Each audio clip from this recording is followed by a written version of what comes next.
I have a cat. Yes. It's my daughter's cat, but when my daughter moved out, the cat stayed with us.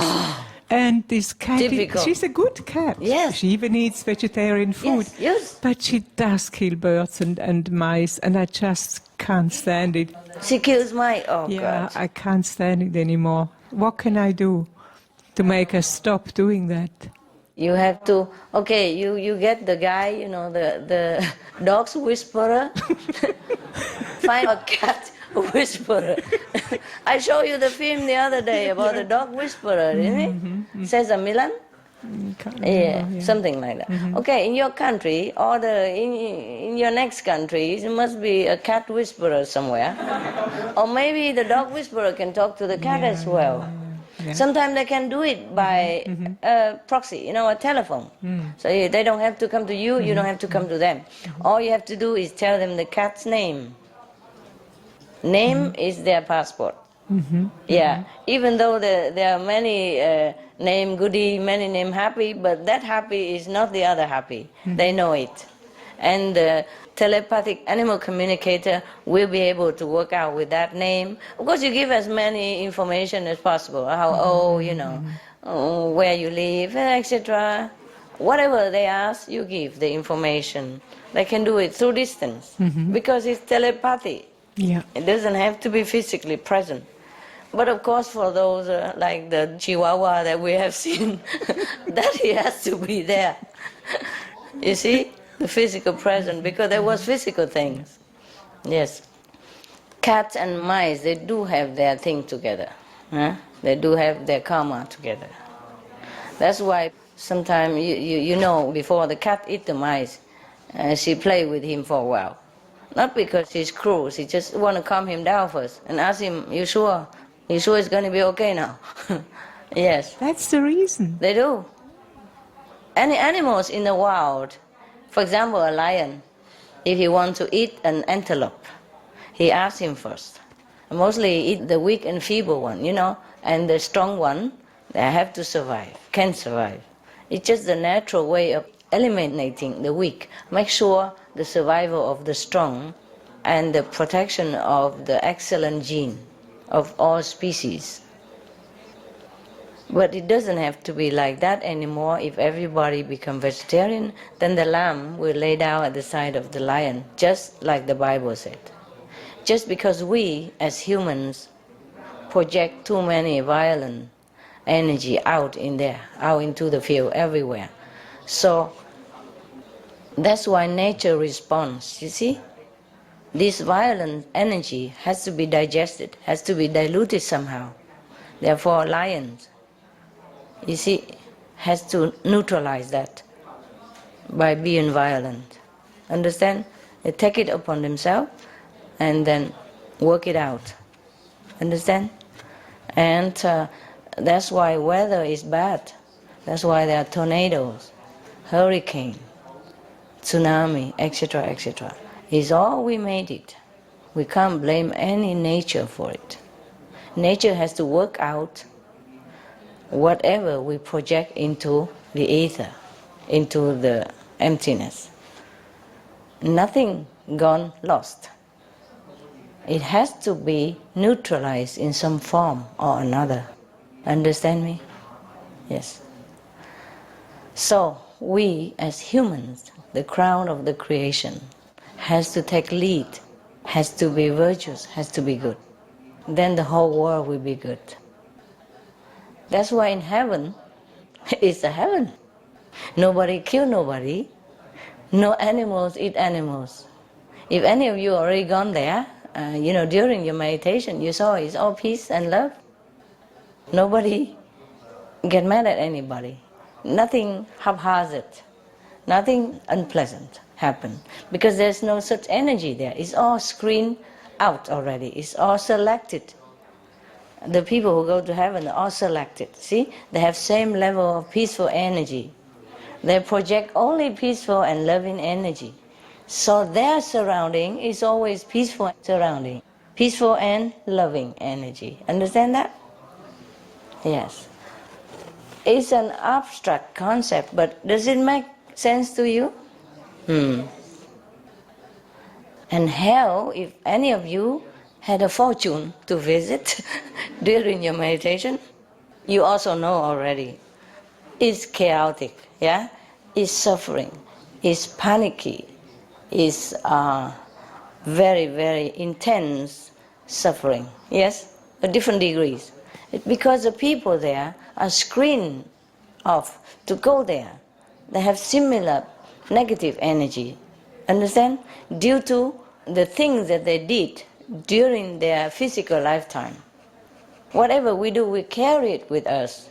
If we did not try and find a way to neutralize it before we die, then we carry it with us all the time. So the fortunate people, even though they did some bad things, but they follow an enlightened master and they know how to neutralize it themselves, you see? And they burn off the bad karma so they can get rid of the energy. And then they can go to heaven instead of go to hell. The people who don't have a master, who don't know how to neutralize their negative past energy, have to carry it around with them. And that energy is heavy, and it draws them into a suffering and heavy place, together with every other people who are also heavy and suffering kind of negative energy, who draw together in there. Our world is half good, half bad, you see? So in some places, so heavy, war, famine, terrible things. And some places are bearable. Do you understand? And the master, in many different ages, suffer because they have to carry negative energy for some people, for their disciples at least, and for the world also, some part. You see what I mean? That's why things happen to masters, not because they don't have good energy, but they have to always constantly using it to neutralize bad energy for other people. When you're constantly in water, then you're always wet. Yes? Okay. If you capiche already, then I think you're very enlightened. Thank you. Any more questions? Small question? So you satisfied with that answer? Yeah. And is it logical to you? Would that actually mean that if my cat was in a very harmonious surrounding, she would not kill birds and... It's true also. But I guess maybe your husband is not initiated, is that right? No, and he doesn't like the cat. Yes, and he also is a little bit bad temper, no? I'm sorry. Do I offend you? It's true, yeah. Yeah, so you see, sometimes a cat takes on his bad karma, his energy to work it out somehow. Mm-hmm. Of course, they also have karmic affinity with the mice. Yes. So they're working it out between themselves. And your husband, the cat, and the mice, the triangle. Swiss Bermuda triangle. But I'm proud of you. In that situation, you are still a good practitioner, and you're happy. You see, at least you're shielded. You see? Thank you. You're like waterproof. Yeah, most of the time, of course. Thanks to you. No, thanks to yourself. You practice Guanyin method. Yes, of course. And you're helping yourself. But thanks for still having that cat. Yeah, she's a good cat. Yeah, okay, then, well, you tell her, if you can. But if she doesn't listen, well, just let her be. It's her problem. Yes. Tell all the mice, get away. But sometimes they want to invite her for a meal. What do you do? Yeah. They have each other's stuff, you know? They have issues with each other. Because your cat might not be that enlightened. You see what I mean? Also, stay home with your husband all the time. I don't think he does a lot of work, does he? Yes or no? He especially doesn't like the cat. He doesn't like work either, right? No. Yeah. So they both stay together too much with each other, so influence each other, no? Because he's not even pure vegetarian. He doesn't do much. He eats vegetarian because you cook. He doesn't eat meat at home, actually. Yeah, that's but it. But fish and eggs, yes. I know it. Yeah. And when he go out, he eat what he wants. Yeah, like the cat. Okay. So they're both the same. So you don't blame the cat. You know, he probably teach her how. So you listen to me, yeah? Don't listen to my wife. You know, these things are for you. You are the cat, you show it. Something like that. Oh, it's so bad for the mice. Maybe the mice want her to eat them. The time's up, want to go. Yeah. And can't go commit suicide, so ask the cat to help. Who knows? The animals world are complicated also. Okay? Yeah, anyway. Well, let her be. Okay? Yes. Maybe she thinks that's the way she repay his kindness, your husband, by chasing the mice so they don't come in the house. Something like that. Maybe just an habit, Nobody teach her. Your daughter did not teach her before. That's a problem. Okay? Actually, cats bring you mice as a present. Yeah, She sort of I will know, put I it know. in front of the house Yeah, dead. that's it. I know. Very, very diligent and very filial, yes. I know one of the, Ekkanka, yeah? I think they teach also light and sound, yes, something like that. Where they meditate like only 20 minutes. And you have to pay for it. It's a little different. And the second master of that school, he talked about the cat, his cat, and the family cat. When he went somewhere far away and he came back, the cat killed the mouse and bring it, put at his feet as a welcome home present. That's what they know, you see? Yes. Yeah, I know that. That's true too.